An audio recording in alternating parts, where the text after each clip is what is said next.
Hi, so I'm Hal, welcome back to my channel, and I just wanted to have a chat today about all the books that I ended up reading in June. In total, I think I ended up reading 7 books in June, which has been about my average. All of the books that I read this month I did borrow from my library, and those were 2 books as audiobooks, 3 books as ebooks, and then 2 books as physical books as well. The first book that I ended up finishing this month was Vita Nostra by Marina and Sergey. Dyachenko. It's a book that was, I think, originally published in Ukrainian, that's been translated into English. It's a really weird book. It's definitely dark academia. We're in a weird university setting for the majority of this book, but there's also a sci-fi fantasy bent to this. It's insane. The best way to describe it is basically, the opening is this. We follow our main character, Alexandra or Sasha, who goes on holiday to a seaside town with her mother, and while she's there, she feels like there's this weird man following her, never says anything to her, and then she even ends up in a time loop, and eventually this guy talks to her and tells her that she has to swim out completely naked to a buoy in the sea every morning at 4 a.m. And she does this and then starts vomiting up these old coins, and that's how we start. That's where we're setting off in this book. So we're following that. She ends up eventually going to this really weird university in this tiny town where the classes are insane. They having to recite these pages and pages of gibberish. And maybe we're changing into something more than human. Maybe there's something else going on here. And maybe Sasha is the best to ever do it as well. So we're following her progress in this university course over the first 3 years. We're following her relationship with the other people at the university, things like that. It's really weird. It was, I spent a lot of my time confused at this book, and I'm not someone who points that out. I love the Locked Tomb series. I don't think that that's confusing. I just think that there's a withholding of certain information that you're expecting. This was genuinely I don't know what's going on. But I had a good time. I would definitely continue with this book series. I didn't really get what happened at the end of this book, I will say that. But I think it was good. I don't know. I didn't love everything that happened in this book, but overall I think it was definitely an interesting book to read. And overall, I ended up giving this 3 stars. I had a good time. The next book that I ended up finishing was Grey Sister by Mark Lawrence. This is the second book in the Book of the Ancestor series, where I read the first book last month. We're following our main character, Nonna Grey, who at the beginning of this book is saved from an execution, and gets sent to a convent of Sweet Mercy, where she kind of goes through the schooling there, and finds out more about her powers, her place in the world, and kind of the politics and things connected to what's going on. I really enjoyed the first book. I described it as it's a fantasy story, but that's secretly a sci-fi, and that continues. In the second book, in Grey Sister, we're exploring a little bit more of the world. We don't spend all of our time, or the majority of our time, in the convent like we did in the first book. We're also getting a couple of other perspectives, and there's a lot of politics and things like that. There's 2 characters in this as well, who are the most vindictive little bitches I've ever read about, and they're awful. But it's fun that he's created these characters that I hate so much. But yeah, I had a good time with it. I really enjoyed this as an audiobook experience. I ended up giving this 4 stars as well. And then I also, to continue, I finished Holy Sister as well this month, which is the 3rd and final book in this series. We're once again having fun with it. So all of these books, I think, have been doing a different thing with their narrative structure. So in the first book, I don't think I mentioned it at the time, but basically we have like prologues and like epilogues and like little bits between parts, which we, you know, at first you're like, oh, this is just like setting for the world, and we're learning about like, you need to bring a lot of nuns to kill a nun, like a lot of people to kill a nun kind of thing. And we're finding more about like what the common and sweet mercy means, and then you realise at a certain point that actually these are like future events that are happening, which happen in the third book. And then in the second book, obviously, like I mentioned, we have a couple of other perspectives, either like a fully different perspective, or certain characters are linked in certain ways, so we get certain bits from their perspective and stuff like that. In the third book, we basically have a dual timeline. We have a immediately post the second book timeline, and then we have a 3 years in the future kind of timeline, which is like present day, and that's kind of where the main like big action events happen, but we're getting the setup of how we get there and all of the like machining politic work that's been happening in the background kind of thing. It was really fun. I did enjoy there being 2 timelines, because you spend quite a bit of time trying to work out like what's happened to certain characters that you realise haven't actually been mentioned in the present timeline up until this point. What's going on? We really dialed up the sci-fi element in this story, I will say, in a way that was really fun and I really enjoyed. But yeah, I had a great time. I liked the end of this story. I think at a certain point I was like, I don't know how this is going to end, because like the big plot about the state of the world very much comes in, and you're a bit like, well, you're on a planet surrounding a dying star. I don't know what a good endpoint is for this, but I think Mark Lawrence does a really good job about like tying up all of the threads here. There were a couple of bits where I was like, okay, but we do get toxic, tragic, not even toxic, just like kind of tragic Yuri in this. So, I mean, there's actual tragic Yuri, but also kind of tragic Yuri, you know what I mean? I had a good time. I really liked this series. I think it was really fun. I definitely enjoyed it a lot more than what I have enjoyed of the library series that he's also writing, but yeah, would recommend. I ended up giving Holy Sister 4 stars as well. The next book that I ended up reading was And He Shall Appear by Kate Vanderburg. This is the second out of 3 Dark Academia books that I read this month.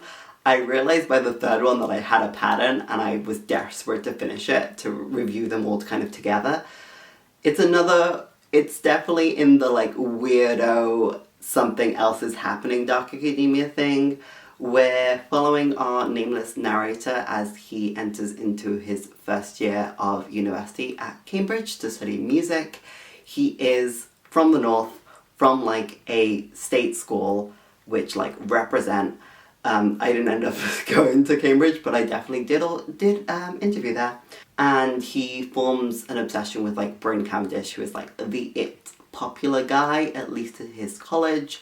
And because with Bryn, his father was like a famous magician,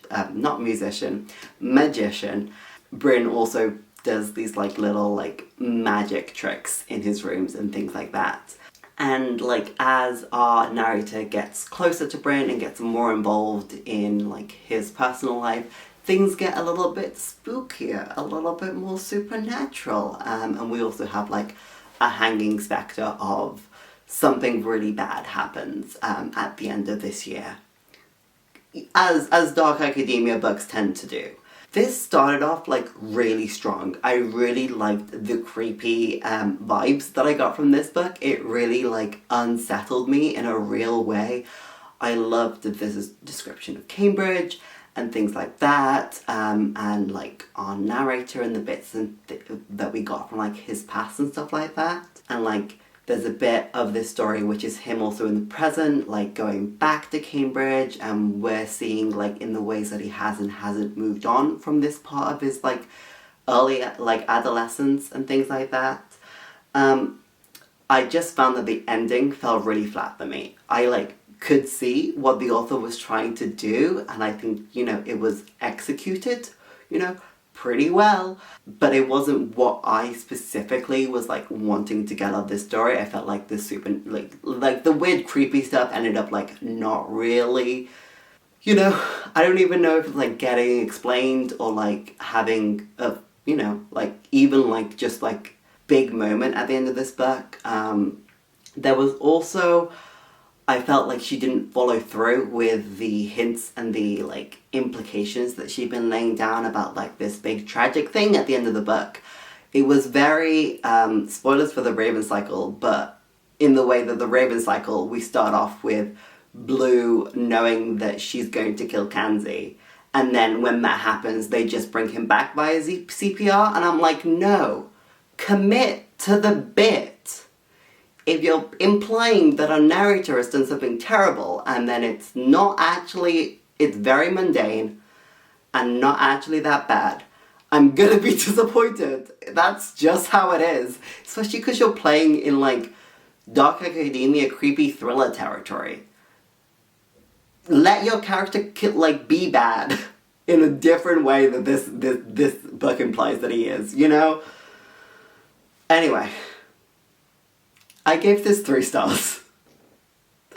Just because genuinely the beginning of this book was so good and it was so compelling and then it fell flat at the end. But I do think that there was something like really good and juicy in that beginning that I think it still gets a 3-star. But I do have feelings about it. The next book that I read was The Monster by Seth Dickinson, which is sometimes called The Monster Brew Cormorant. This is the second book in Masquerade series. I read the first one quite a while ago and I finally saw that this was available at my library, so I picked it up. I had to return that to the library.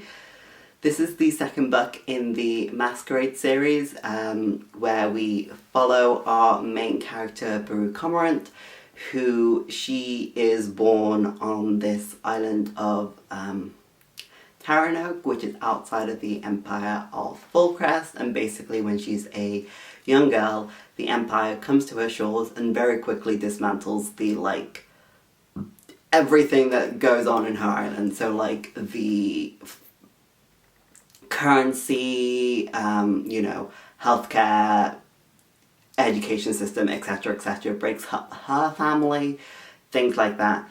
Transforms it into one of their colonies, basically, and Baru gets this opportunity to, like, go through schooling in the, like, Fullcrest way, and kind of being part of the system to try and take it down from the inside. And so in the first book, she gets sent to, I can't remember if it's, like, a country outside of Fullcrest that they're trying to get in, or, like, one of these other, like, colonies, but that is just very rebellious. And doesn't work in the way that the Empire wants to. She gets sent there, like, as an accountant to, like, work for the Empire and, like, bring it in line kind of thing. And that's, like, the first book, which is a lot of, like, politics and, you know, Baru being a 4D chess master in a kind of a way. In the second book, we're kind of dealing with the fallout of everything that she did in the first book. She made some decisions that, you know, maybe were the thing that she needed to do at the time to get what she wanted, but maybe they weren't the nicest decisions that she had to make. Maybe has some emotions about it. Maybe she is now going into a status where she has more power, but she now has to deal with more people who know about her and know what she's done, and they have their own, like, ties that would stop her from succeeding at her plan. This was great. I really loved this. This was, you know, when you're reading a book and it's so, like, dense that every time you read it you feel like your brain is having a workout. That's how I felt about this book. And it was great, because I love heavy political books. The setup for this was great. I really enjoyed it. I do think that, like, I read the first book, I think in, like, February last year, so it has been quite a bit of time, and I did struggle in a bit of that of, like, remembering what had happened in that first book. but I have requested the second book from the library to like purchase it for me, and they have done that. So I'm hopefully going to be picking up the third book soon. We had some different perspectives in this book, which was really fun. I really liked how this book ended. We got into a bit more like crunchy science fiction territory as well with this, which again, I love a good science fiction in my fantasy. So I'm really excited to see how this all resolves and kind of things like that. If you want a weird, dense political novel with evil lesbians, I would recommend this series. Like, it's really good, but it's not like an easy read in a very real way, which I really appreciated. I ended up giving it 4 stars. I really, really enjoyed it. I think partially because of the like how much I had to work for it almost, and also the fact that I was struggling a bit with remembering what had happened. It didn't quite reach that 5-star for me, but like really, really good. The next book that I ended up reading was Oak King, Holly King by Sebastian Nothwell. This is a historical gay fantasy romance novel. We're following our 2 main characters, one of which is Shrike, who is like a Fey Knight like guy in the Feywild realms, and also Ren, who is like a clerk in London in the past. I can't remember exactly when this is set, but like kind of Regency era-y. Don't ask me any follow-up questions. Basically, Shrike enters a competition. He wants to be named a knight by the Queen, so he has a bit more like legitimacy in his world. He basically works as like a traveling, warrior, and also does leather work and things like that. But instead of being, he wins, instead of being called a knight, he ends up being crowned as the Oak King. And basically there is, with the seasons and the cycle, the Oak King has to defeat the previous year's Holly King to like bring in spring, and then he gets defeated by the new Holly King to bring in like winter. And this has now become like a position of privilege next to the Queen kind of thing. He does, well, firstly wants to not die when he has to face the Holly King, but also doesn't want to die when he has to face the next Holly King. And he ends up meeting Ren because the magic tells him that Ren will help him out. And so Ren then gets brought into this world and involved in some of the politics that are going on in the Fey realm and helping Shrike out. We're also following a little plot as well in the like London human world as well, with some of the people that like Ren like works for and is connected to in kind of that regard. And they, fall in love and everything works out, etc. I picked this up as like a palate cleanser, and like, boy was it a palate, like picking this up after finishing The Monster was violent in a real way, because this is written in the way that a lot of like indie gay romances are written. And The Monster is a like 400-page dense political novel, and I almost put this book down because I could not switch that easily between like narrative styles. But I persevered, and then once I got over the shock that this was not written the same way that a dense political fantasy novel was written, I was like, okay, I can have a good time here. It was okay. I would firmly put into the okay category. Unfortunately, now that I have read Band Sinister by KJ Charles, that is now the bar that I'm gonna put historical gay romances to, especially if they're set in kind of the same time period. And it did not live up to that. I had no problems, but like, it didn't compel me in the same way. Also, and this is a warning, because this, was something that I picked up on, there are plot relevant sex scenes in this. These aren't like these are plot relevant. It is required for what they are doing for plot reasons. So you cannot really skim them in the same way that you could if they were just normal sex scenes in a book well, there are like also normal sex scenes as the romantic relationship progresses, but there are also plot relevant sex scenes. So just as a warning, if you needed to know that, because that's something that I enjoy knowing, I ended up giving this 2 stars, which is my it's okay rating, which I think is important to know. The next book that I ended up finishing, which was the last book that I finished literally on the 30th of June, was The Secret History by Donna Tartt. I have this lovely book, version of it from the library, that I was reading it on. I started this book and I realised how much I was enjoying it, and I realised that it was like the 3rd like dark academia book that I was going to be reading this month, and I went, I need to like put in extra effort to make sure I can finish it in June so I can discuss these 3 books together kind of thing, which wasn't a chore because again, I really enjoyed this book. So like, yeah, it's The Secret History. It's one of the big 3 in dark academia in a very real way. We're following Richard Papin, who manages to get out of his small little like country bumpkin Californian town to go to this liberal, like elite liberal arts college in New England, in Vermont, I think. And he's like, oh, I did like classics at my community college. I should like try and get into the Greek course.